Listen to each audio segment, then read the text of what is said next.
¿no? Porque, bueno, hablamos de un asesinato por algo de tránsito. Como decía Celia Antonini, que nos está aquí acompañando, es psicóloga clínica.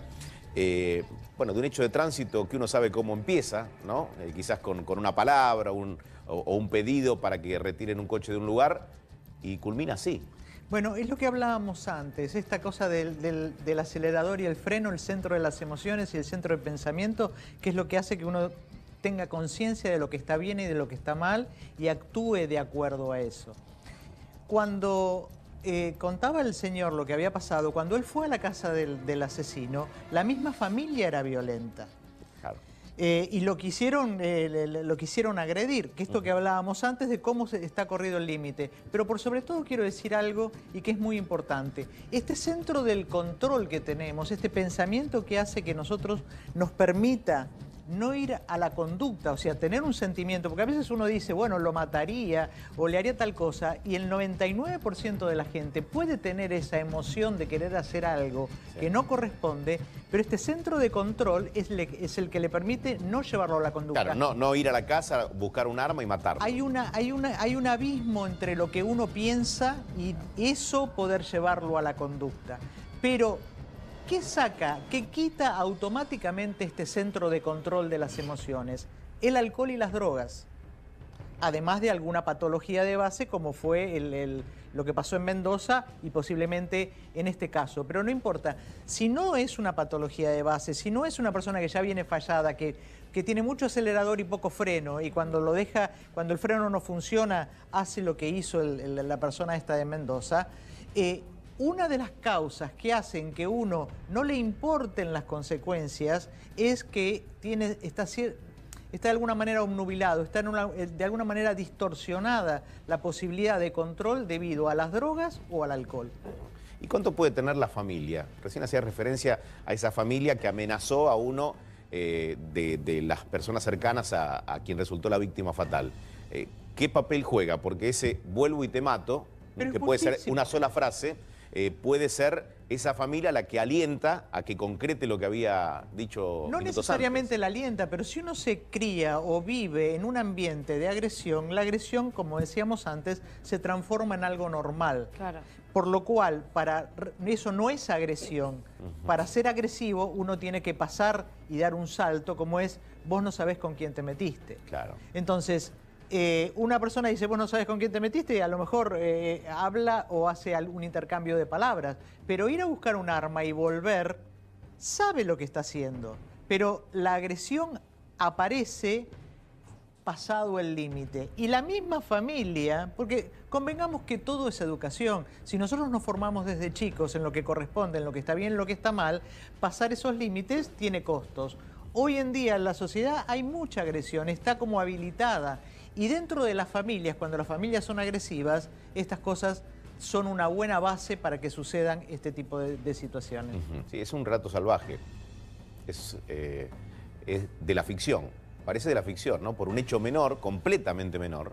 Porque acá no estamos hablando, a ver, sin justificar nada, no estamos hablando de un garage que estaba obstruido y una persona que tiene que salir para salvarle la vida a otra que se encuentra descompuesta. ¿Se entiende lo que digo? Estamos hablando de algo completamente menor en la calle que termina en una muerte. ¿Qué nos hace salvajes? Sería la pregunta, ¿no? Porque es un hecho salvaje, pero ¿qué nos lleva a ser salvajes? Y puede ser una enfermedad mental de base, puede ser el alcohol, puede ser la droga o puede ser la educación.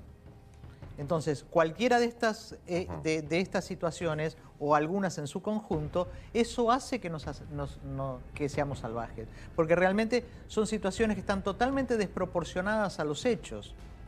Y eso es un salvajismo provocado por alguna de estas cuatro cosas.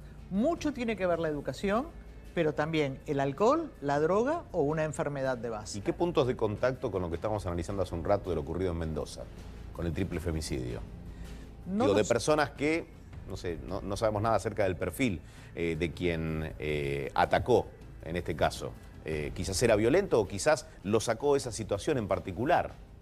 Sí, pero para que salga por una situación en particular, en el caso, por ejemplo, del chico este que estaba estacionando el camión, tiene que haber una alteración muy grande, porque la situación quizás si hablamos de la situación de Mendoza y esto, tiene menos base y menos lógica que una persona vaya a buscar un arma, vuelva, camine más de 100 metros, vuelva y asesine a otra persona porque la culata del camión está tocando la calle. Pero, Celia, cuando hablamos de las señales que nos pueden advertir sobre una persona peligrosa, violenta, digo, hay personas que notan o toman como normal, por ejemplo, ante un momento de lo que quizás uno puede definir como ira, pegarle una piña a una pared, ¿no? Sí.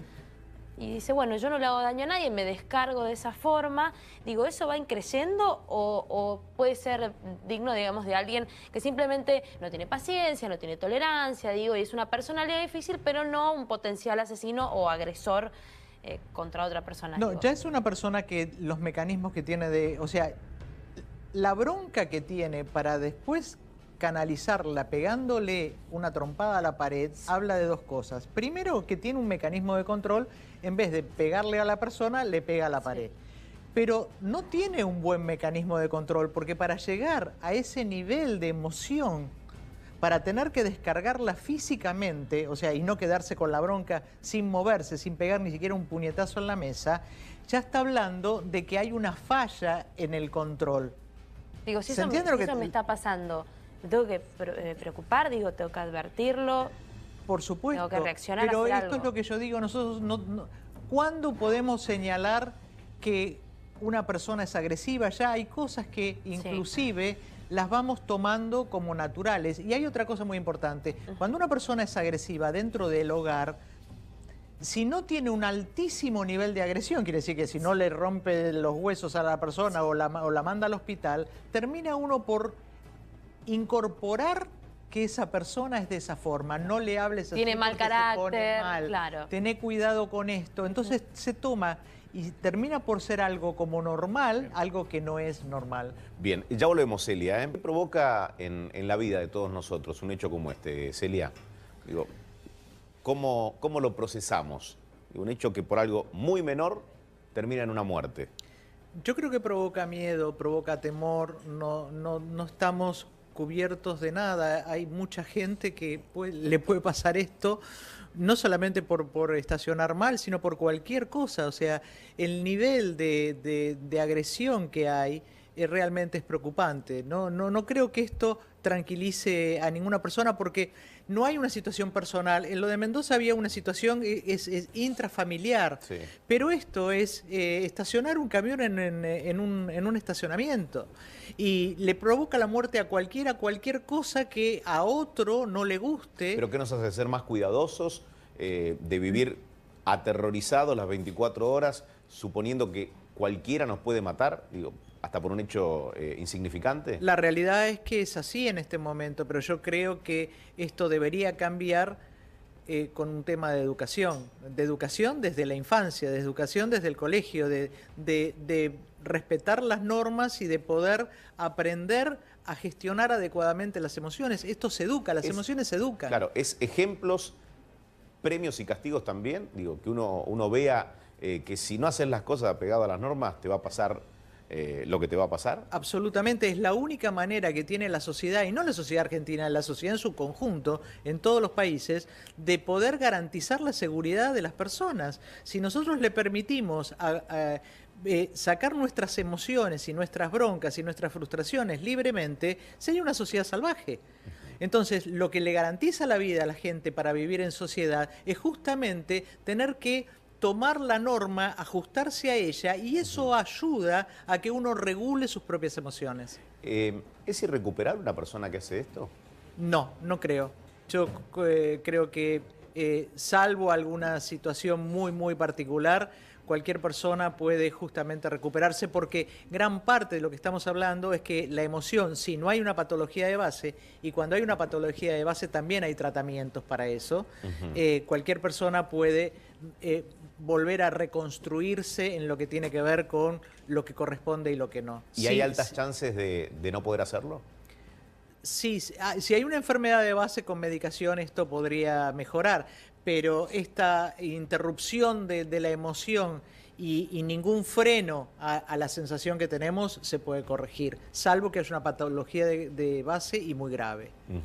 ¿Y hay alguna diferencia entre aquel que, a ver, cumple la conducta convencional de cualquiera de nosotros, pero en un momento estalla, como quien comete el femicidio en Mendoza? Digo, es alguien que a la vista de todos es normal, Sí, normal, pero... convencional, llámele como quiera, Sí. con buenas acciones, el profe bueno, y que de repente hasta quiere borrar la escena del crimen porque prende una vela y abre el gas.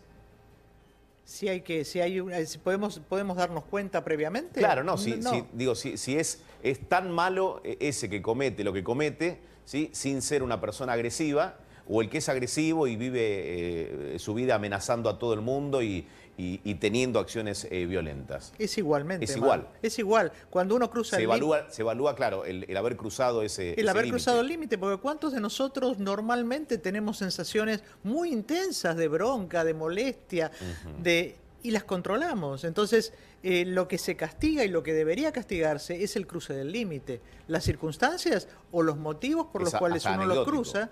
Claro, puede ser por enfermedad, puede ser por alcohol, puede ser por droga, puede ser por lo que sea, por educación, porque es una familia violenta. Se puede entender cuál fue el motivo por el cual cruzó, pero al cruzar creo que la ley debería ser igual para todos. Quizás hasta, a ver, sospechosamente o llamativamente, mucha gente justifica esas maneras de reaccionar. Es decir, y bueno, ¿qué querés? Si todos los días me estaciona un camión en la puerta de mi casa. Bueno, uno puede Uno lo escucha eso en la calle. Claro, sí, uno puede entender el motivo que lo llevó. Eso no justifica la acción que tuvo. Claro. Uno puede comprender, sí. ¿Te acordás hace tantos años el del pasacassette? El ingeniero aquel que creo que le robaron Santos. 11 veces, Sí. que cumplió condena. Todos entendíamos lo que le pasaba, porque a todos en aquella época nos pasaba lo mismo. O similar, claro. Entonces se puede entender que lo llevó. Lo que no hace eso es justificar la conducta que tuvo. No Bien. se puede justificar la conducta de matar a alguien por ninguna razón, salvo por defensa propia. Celia, muchísimas gracias por estar A aquí con ustedes. nosotros. Gracias.